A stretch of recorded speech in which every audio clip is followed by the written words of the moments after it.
1998 से लगातार नवादा लोकसभा की अगर हम बात करें तो राजद और भारतीय जनता पार्टी में मुकाबला होता आ रहा है। आज हम बताएंगे आपको राजद का इतिहास नवादा लोकसभा में। चलिए, तो मैं हूं दिग्विजय सिंह उर्फ दिग्गी राजा और आप देख रहे हैं जमीनी तक। तो चैनल को सब्सक्राइब नहीं किए हैं तो कर लीजिए। तो हम चर्चा शुरू करते हैं और राजद का इतिहास आपको हम बताते हैं नवादा लोकसभा में। राजद का इतिहास कहें तो प्रारंभ 1996 में ही हो गया था, क्योंकि 1996 में जो महिला तीसरे नंबर पर रही थी वही महिला 1998 में नवादा से निर्वाचित हुई। यानी हम बात कर रहे हैं मालती देवी का। मालती देवी 1996 में इंडिपेंडेंट चुनाव लड़ी थी नवादा लोकसभा से और 1,14,120 मत उनको प्राप्त हुआ था।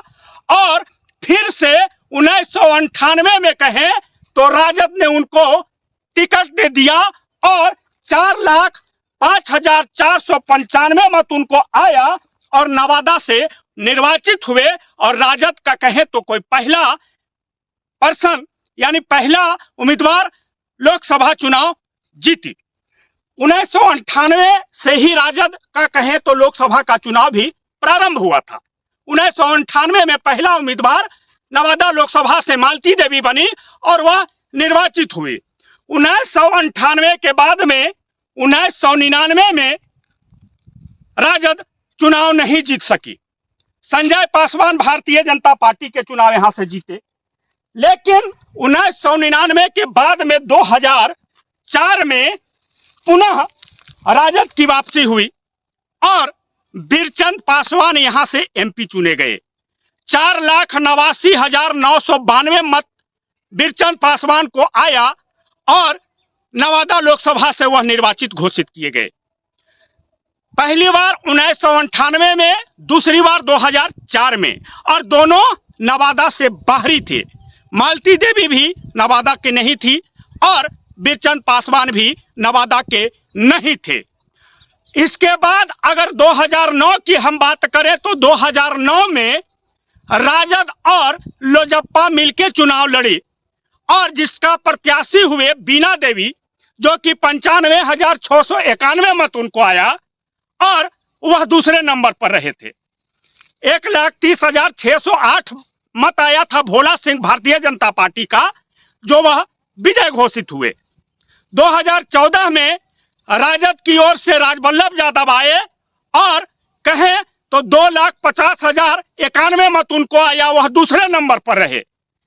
3,90,248 मत आया गिरिराज सिंह को और वह निर्वाचित घोषित किए गए भारतीय जनता पार्टी। 2019 की अगर हम बात करें तो विभा देवी राजद के तरफ से प्रत्याशी के रूप में आई। 3,47,612 मत उनको मिला और कहीं न कहीं अच्छा प्रदर्शन करने के बावजूद भी विभा देवी चुनाव हार गई। चंदन सिंह 4,90,684 मत उनको आया था और वह नवादा लोकसभा से निर्वाचित घोषित किए गए थे। 35,792 मत नोटा में आया था। यह भी कहीं न कहीं जो है वह सोचने पर जरूर मजबूर कर देता है और राजद के लोग कहीं न कहीं सवाल जरूर खड़ा किए थे 2019 में, क्योंकि यह जो नोटा का वोट था वह 35,792 मत नोटा में जो गया था, इसको लेकर के सवाल खड़ा हुआ था। लेकिन खैर वो अलग मैटर है, मैं उस पर चर्चा नहीं करना चाहता हूं। मैं इतिहास के बारे में आपको बता दूं कि अब 2024 में क्या होगा।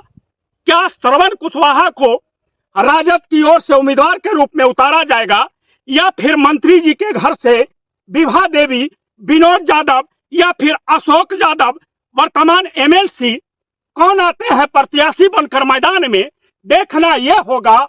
और देखना दिलचस्प यह भी होगा कि क्या नए प्रत्याशी के रूप में श्रवण कुशवाहा को मौका मिलता है, जो पिछले बार तेजस्वी यादव कहीं ना कहीं विश्वास जताया था एमएलसी को लेकर के और राजद की ओर से उनको टिकट प्रदान किया गया था, क्या लोकसभा का टिकट भी उनको मिलता है या फिर विभा देवी को ही मिलता है या विनोद यादव को प्रत्याशी के रूप में लाया जाता है।